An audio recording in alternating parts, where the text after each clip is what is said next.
O ex-deputado acabou ferrado por uma espiã chinesa, literalmente. Um oficial chinês diz às Filipinas: vocês serão dominados. Então, adeus à ascensão pacífica da China. Além disso, Xi Jinping elogia Jiang Zemin. Acho que está na hora de reescrever General Hostility. Isso e muito mais nas manchetes do China News desta semana. Bem-vindo ao China Uncensored. Eu sou Chris Chappell. Vamos começar com um escândalo sexual. Olá. Eu teria começado com um olá, mas hoje em dia você precisa chamar a atenção das pessoas na internet. Todos sabemos que parlamentares gostam de aprontar, principalmente não fazendo nada às custas dos contribuintes. Mas esse cara, o ex-congressista americano da Califórnia, Eric Swalwell, aprontou da maneira mais idiota possível.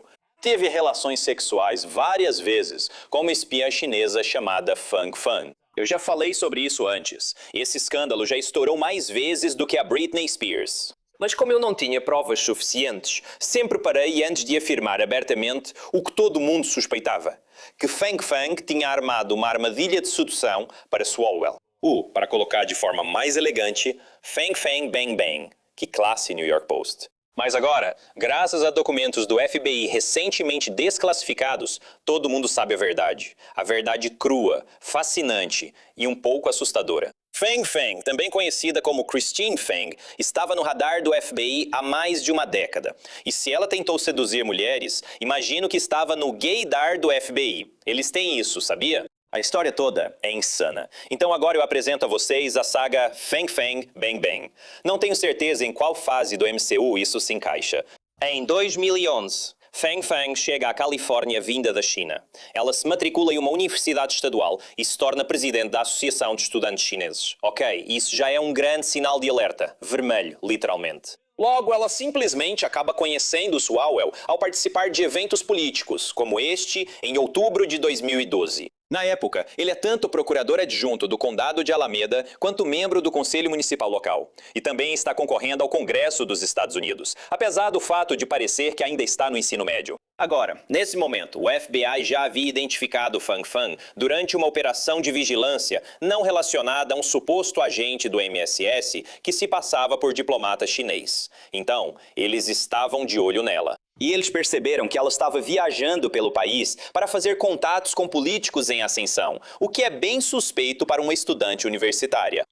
Além disso, eu não sei as datas exatas, mas é nesse período que Swalwell e Fang Fang têm um caso. Eu sei que isso é meio nojento, mas aguenta firme. Aparentemente, ela uma vez apareceu descaradamente no apartamento dele em East Bay e anunciou que não estava usando nenhuma roupa íntima. Talvez Swalwell só tenha pensado: uau, a China ainda é tão pobre, os estudantes nem conseguem comprar roupa íntima. Arquivos separados também documentam que Fang Fang fez sexo com pelo menos 2 prefeitos de cidades do meio-oeste, não ao mesmo tempo. Acho que não. Enfim, em janeiro de 2013, Swalwell toma posse como deputado dos Estados Unidos. Aparentemente, Swalwell mantém Fang Fang por perto, porque ela começa a ajudá-lo a arrecadar fundos para sua próxima campanha eleitoral. E ela coloca um estagiário em seu escritório em Washington, D.C. Agora é aqui que a coisa fica estranha, se já não estava. Em junho de 2013, o FBI tenta recrutar Fang Fang como informante paga sobre operações de influência chinesa, já que eles sabem que os pais dela são ambos agentes do MSS. Ela assina um acordo com uma empresa de fachada que ela não sabe que, na verdade, é o FBI. Os agentes do FBI dão a Fang Fang o codinome Rusty Thumbs. Esse também era o apelido que Swalwell usava para ela. Eca. Esse acordo com ela acaba sendo um erro, porque 9 meses depois, o FBI decide que não, Fang Fang não é nada confiável. Documentos do FBI apontam declarações inconsistentes e o que o memorando chama de traços egocêntricos e narcisistas. Eles encerram o caso dela, felizmente antes que qualquer armadilha que ela tenha armado fosse acionada. Só para abrir outro caso 6 dias depois. Desta vez, era uma investigação completa, tanto sobre Fang Fang quanto sobre Swalwell, por um esquema suspeito de estágios em troca de contribuições para a campanha e outras doações ilegais para a campanha. E essa investigação eles deram o codinome Freshman 15.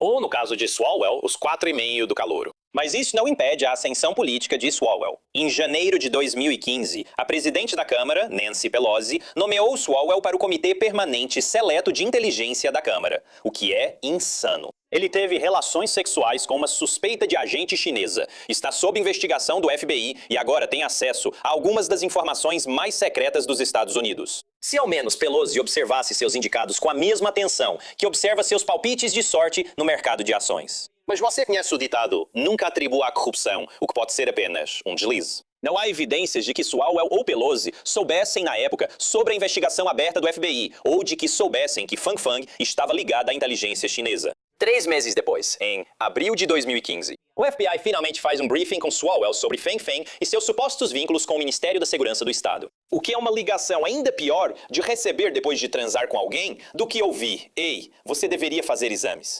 Então, em maio, o FBI realmente entrevistou Swalwell em um escritório local. E foi aí que Swalwell confessou que teve vários encontros íntimos com Fang Fang. Ao que eu suponho que o entrevistador respondeu, poxa. Logo após essa entrevista, em meados de 2015, Fang Fang deixou abruptamente os Estados Unidos em direção à China e nunca mais voltou. Na verdade, o Departamento de Estado a proibiu de pisar em solo americano. Mas essa não é o fim da história. Veja, apesar das suspeitas do FBI de terem recrutado Fang Fang e de saberem que os pais dela eram espiões chineses, eles nunca acusaram formalmente Fang Fang de nada. E em maio de 2017, o FBI inocenta Swalwell de qualquer violação da legislação federal. Fang Fang era maior de 18 anos, não é esse tipo de violação. O memorando conclui, abre aspas, a acusação não é viável por razões de segurança nacional. Caso encerrado. Nenhuma acusação contra Swalwell ou Fang Fang.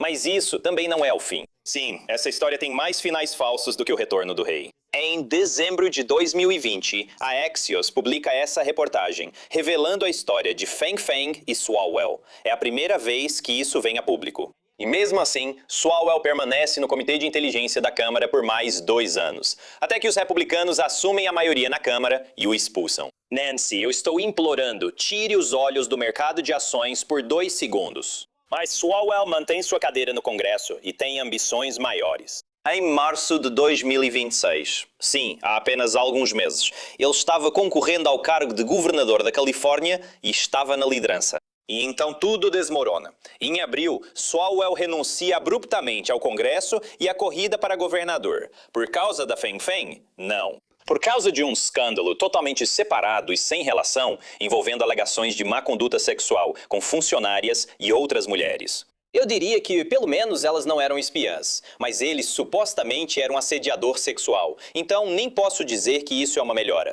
Ele é tão problemático quanto o ator que interpretou Ken Kang. E isso nos traz até agora, quando no início desta semana, a Força-Tarefa de Transparência do Governo da Casa Branca divulgou os arquivos do FBI desclassificados. Sobre Rusty Thumbs e Freshman 15, onde descobrimos que Swalwell realmente admitiu ter feito o Fang Fang Bang Bang. O que, a essa altura, é de alguma forma a parte menos sensacional de toda a história. E essa é a saga Fang Fang Bang Bang. E se você acha que colocamos tudo de mais picante nos nossos episódios do YouTube, bem, tem uma novidade pra você. Tem muito mais no nosso site, chinauncensored.tv. E se você se juntar a nós ao vivo, amanhã à noite, pode perguntar qualquer coisa pra mim, Shelley e Matt. E nós vamos responder ao vivo no ar. Mas isso é só para o meu exército dos 50 centavos. O link para saber mais está abaixo. Agora, eu disse que este episódio é, na verdade, as manchetes de notícias da China. Então vamos ver o que mais aconteceu esta semana. São apenas folhas de papel em branco. Mas o teleprompter diz, Xi Jinping lidera um evento marcando o que teria sido o 100º aniversário de Jiang Zemin. Isso parece estranho, porque, como aqueles de vocês que assistem há muito tempo sabem, Xi Jinping está em uma longa luta pelo poder contra Jiang Zemin. Xi está comemorando isso? Porque é um lembrete de que Jiang está morto agora. Veja isso no evento. Esta semana, Xi Jinping fez um discurso de 40 minutos, no qual pediu ao Partido Comunista que levasse adiante o legado de Jiang, apresentando a liderança atual como uma continuação de seu projeto político e ideológico. Um discurso de 40 minutos. Eu nem consigo falar sobre alguém de quem eu gosto por tanto tempo. Então, o que está acontecendo? Acho que é hora de mais um episódio da novela comunista favorita do povo, General Hostility. Anteriormente em General Hostility, Xi Jinping passou uma década lutando contra Jiang Zemin e sua facção. Ele expurgou mais de 1 milhão de autoridades do Partido Comunista Chinês. Mas Xi nunca atacou Jiang publicamente, apenas nas pessoas ligadas a ele. E há 4 anos o velho sapo finalmente bateu as botas de vez. Xi Jinping deveria estar livre. Mas em toda a China, as pessoas não conseguiam deixar o velho para trás. Porque quando o sapo governava, suas carteiras estavam cheias. E agora as pessoas só lembram do que perderam, estão sem dinheiro e desempregadas. Eles olham para trás com nostalgia para os dias de crescimento econômico de Jiang. Xi não precisa mais lutar contra o exército do homem morto. Ele já venceu essa guerra há anos. O que ele precisa agora é de uma história para contar ao povo. Uma história em que o fato de ele ser o presidente vitalício da China é apenas uma continuação de Jiang e dos bons tempos de antigamente. Homenagear Jiang não custa nada para Xi, mas pode lhe render poder e a lealdade do povo.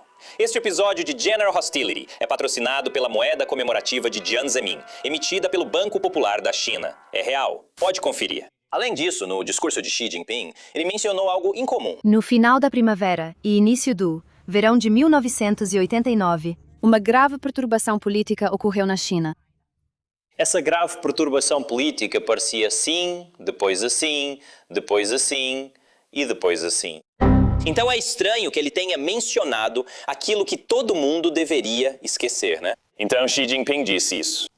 O camarada Jiang Zemin defendeu e implementou com determinação a decisão correta do Comitê Central do Partido Comunista da China e manteve efetivamente a estabilidade de Xangai.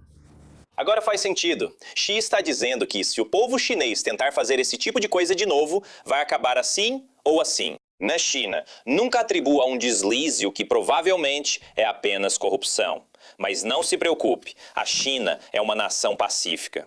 Na verdade, segundo Xi Jinping, a China está comprometida em manter a paz mundial. E uma maneira da China manter a paz mundial é que todos os outros países simplesmente se submetam à China. O ex-diplomata chinês Victor Gao disse a correspondentes estrangeiros que ilhas como a T2, nas ilhas Spratly, serão tomadas pela China. Gao ameaçou que se algum filipino quiser se sentir seguro em lugares a oeste da longitude 118 graus leste, isso é uma fantasia. Eles serão tomados. Estes serão ocupados pacificamente, é claro, desde que não resistam. Caso contrário, serão brutalmente assassinados, pacificamente. O secretário de Defesa das Filipinas, Gilberto Teodoro, respondeu que as Filipinas não vão ceder. Ele disse que apaziguamento não funciona. Todo país que se preze não deve ceder ao apaziguamento. Ou seja, esse homem realmente estudou história. E se você mora na China e está procurando um bom filme para o verão, não procure mais. New Lie. O título se traduz como Here Comes the Cow, o que soa como um título alternativo de A Baleia, de alguma forma menos ofensivo. É possivelmente o pior filme que você já vai ver, a menos que você já tenha assistido The Room. New Lie é sobre um bezerro tendo um sonho febril sobre a própria infância. Levou 5 anos para ser escrito e animado porque toda a equipe era só um cara e a mãe dele. De alguma forma, ele estreou nos cinemas chineses em 5 de agosto, mas até 15 de agosto tinha vendido menos de 300 ingressos. Estava prestes a ser encerrado. Então, a internet descobriu o filme. Trechos viralizaram, virou um fenômeno. As pessoas zombaram do filme, mas também lotaram os cinemas para assisti-lo pessoalmente. Fizeram cartazes de filme desenhados à mão. E agora, só nos últimos dias, ele arrecadou milhões na bilheteria chinesa. Está competindo com filmes de grandes estúdios chineses e até com superproduções estrangeiras, como a Odisseia. Está se tornando um clássico moderno, como The Room. E agora, eles até planejam lançar o filme em Singapura no dia 1º de setembro, onde eu imagino que as caixas registradoras vão tilintar sem parar. Por que os chineses estão correndo para ver esse filme com animação tosca? Deixe seus comentários abaixo, ou melhor ainda, junte-se a mim amanhã à noite, dia 22 de agosto, às 20 horas. No meu transmissão ao vivo exclusiva, horário do leste dos Estados Unidos. Matt Shelley e eu vamos conversar com vocês e responder suas perguntas ao vivo. Mas não é para todo mundo, é só para o Exército dos 50 Centavos, que nos apoia lá no ChinaUncensored.tv. Então, junte-se a mim e clique abaixo para garantir seu lugar. Mais uma vez, eu sou Chris Chappell, obrigado por assistir ao China Uncensored.